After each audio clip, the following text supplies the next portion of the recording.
Hello, teacher friends. Coach Z here. I want to start by saying congratulations to our Teacher Appreciation Week giveaway winner, CGL Cruz. She won the Instagram giveaway and she's going to be receiving a free 1-hour coaching session from UX Teacher Prep.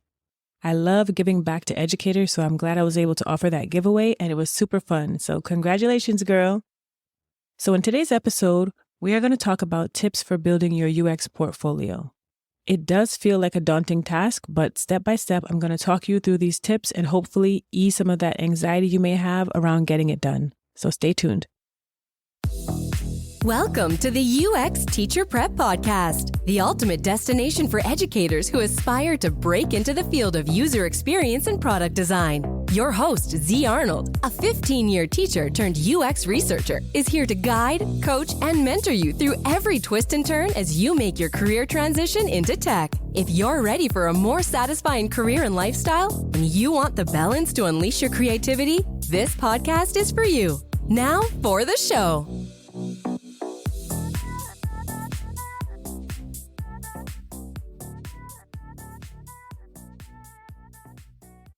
So now that the school year is coming to an end, you have the whole summer to relax and focus on the things that bring you joy, whether it's going to the beach, traveling with your family, or sleeping in all day. I really hope you do take some time for yourself to enjoy life.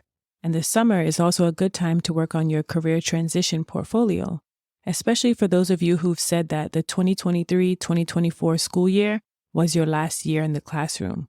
So this summer, you can set aside some time to work on your portfolio. One thing I want to say before we get started is that your portfolio won't be perfect. It's always going to be a work in progress. So give it some time and understand that you'll be returning to it to iterate, revise, and improve it over and over again. When it comes to UX portfolios, there's some questions that aspiring UX professionals ask all the time. So I'm going to answer those questions based on my experience and my research. The first thing you have to ask yourself is, do I need to create a portfolio? And if you're trying to transition into UX, user experience, my answer is yes, you need a portfolio. And I would say you also need a portfolio for most positions in tech. The way I see it is that you need to always put 100% in all you do. And that's how I approach every situation. So if there's an opportunity for me to showcase my work, I'm going to do it. It always feels great to present a project that you worked on and that you're proud of. This week, I'm celebrating 2 years out of the classroom and in my new role. I started as a UX researcher and recently got promoted to senior UX researcher. I look back at my first portfolio and I laugh a little bit because even though I'm proud of it, I know that I've come a long way. At that point in my career, when I first created my portfolio, it was based on what I knew and what I had researched. I was in a different place. I was still teaching, still trying to make my way into another industry. But now my portfolio looks very different since I've been in the field for 2 years. And I've worked on so many projects. I've also gotten a better understanding of what to present and how to present it. So like I said earlier, a portfolio is something that keeps evolving over time. So don't consider it a final project. You're going to have to revisit it often, add new projects to it, take away some of the old projects, and so on. It's kind of like teaching. I think about the very first lesson plan that I wrote when I was training to be a teacher. And then I looked back at it when I was about 3 years into teaching, 5 years into teaching, and even before I left teaching. And obviously your work is going to grow and improve over time. If you've been teaching for 5 years and you look back at the very first lesson plan you wrote, I'm sure you would laugh and say, that was good, but that's just the very beginning, right? So this, in the same way, the portfolio evolves over time. So don't expect it to be perfect and understand that you're going to grow, you're going to learn more and more, and you're going to continually revise it. And it's going to become better and better. So that brings me to my next topic, which is what medium should you use for your portfolio? So there's many ways that you can do this. There's really no right or wrong. It comes down to what you're comfortable with and knowing your audience. So what tools do you already know how to use and what medium will work best for presenting to your audience? You can create a slide deck and convert it to a PDF file. Another way you could do it is to create a portfolio website using a website builder like Squarespace, Webflow, or Wix. Those are just a few examples. I would suggest presenting a PDF file as opposed to a website, and there's a few reasons for that. Creating a portfolio website is a bit more complicated than creating a PDF, and teachers already know how to create a slideshow using Google Slides or PowerPoint and turn it into a PDF. So there's nothing new to learn there. When I was applying to UX jobs, I actually used Wix to create my portfolio website because I felt like having a website would make me stand out more. Today, I don't think that's true, or at least not for UX researcher positions. Plus, I was already working on a client's website through the UX bootcamp that I was taking, so I figured creating my own website would help me develop the skills I needed to do that UX writing I was doing to improve her. I used Wix to create mine, and it was pretty easy to figure out, so I embedded the link to my website on my resume. However, when it was time to present my work in my interviews, I did create a slide deck tailored to the role I was interviewing for, and I presented it as a PDF. And the reason for this is it wouldn't make sense to create a website and then create the exact duplicate of that website in a PDF form. No. The PDF is a tailored presentation that's different from the way your work is presented on your website.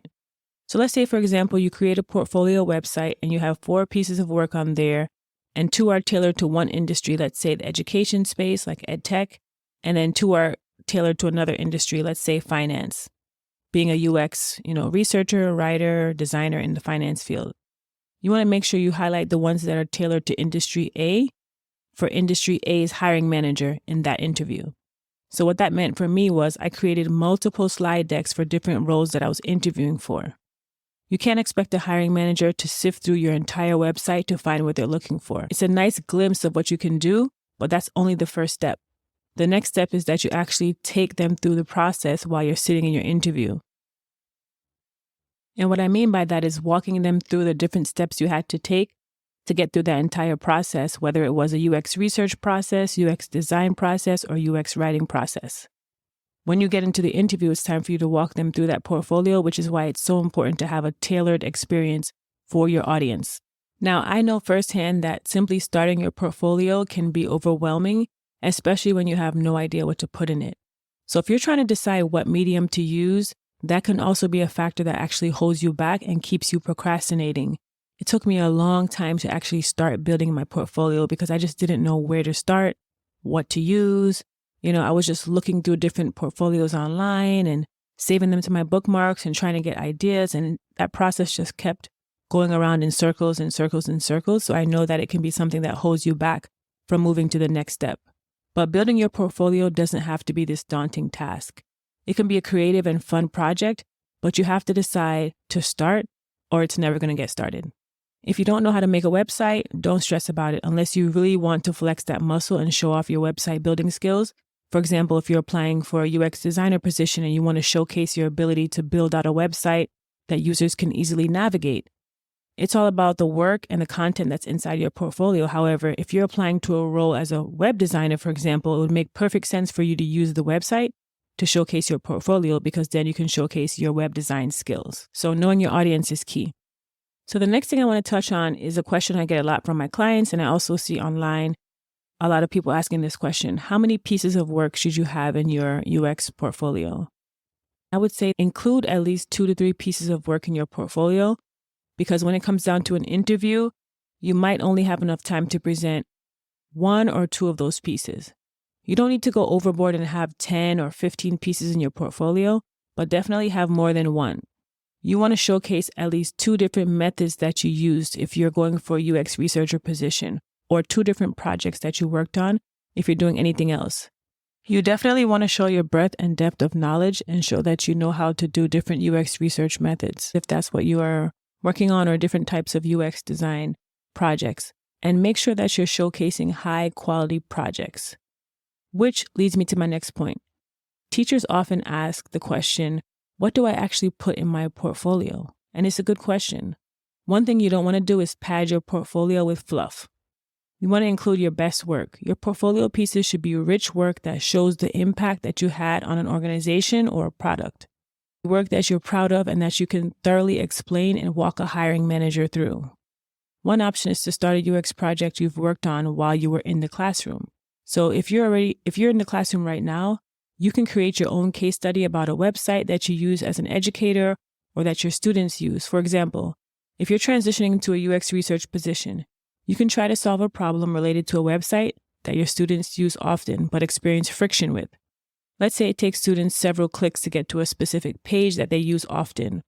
You can do some kind of research to find out how many students are experiencing that problem, listen to their pain points, and try to come up with a solution to streamline that click path for them. So what I'm saying is use your UX skills to build a case study based on something you've worked on in your classroom. And if you're looking for a UX role in EdTech, that's a really great idea because now you can showcase something that you've done in the education space. Another option is to, of course, include a project that you're working on in your UX course or your UX bootcamp. If you're in school for, human-computer interaction, you obviously have projects that you're working on there. So you would want to use one of those projects in your portfolio as well. If you don't have a project that you worked on in a course or a bootcamp, you can add a project that you worked on independently as a freelancer, so to speak. Let's say, for example, you partner with your church or someone in your community to help them improve their website or their app and to streamline some type of experience there, get feedback from users, and so on. You can do an independent project like that where you can improve an experience for a company. I like the idea of including a piece that you worked on in the classroom, though, for your portfolio, especially if you're trying to transition into an EdTech position. But I want to take a step back to tell you that if you're thinking about a different field, let's say healthcare, for example, you definitely want to include a piece that's related to that field. So if you want to go into the healthcare field as a UX researcher or UX designer, UX writer, or you want to go into the finance space as one of those roles, try to include a piece that's related to that field so that those who are reviewing your portfolio get a real sense of how you can connect to that industry and how you can add value to that industry. That's going to include your background knowledge of the industry and also the pieces that you include in your portfolio. Now, I do have a portfolio building course that I offer through my website, but I'm going to give you a taste of that right now. And this is based on extensive research that I've done and what has worked for me in my interviews. My portfolio landed me 2 UX job offers, one for a UX researcher and one for a UX writer. And those were 2 different slide decks that I created.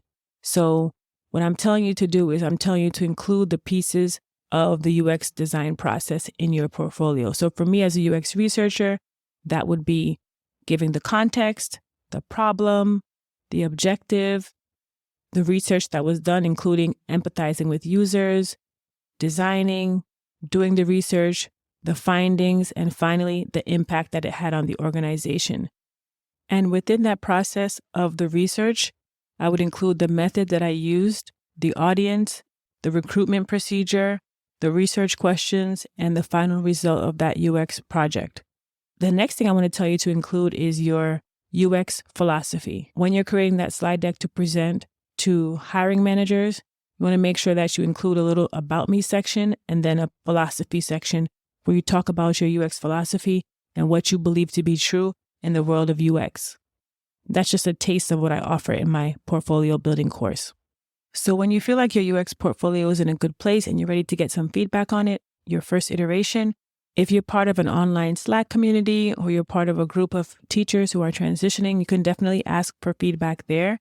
And it's important to get feedback on your portfolio because you want other people to take a look at it and provide feedback on the visual aspect of it.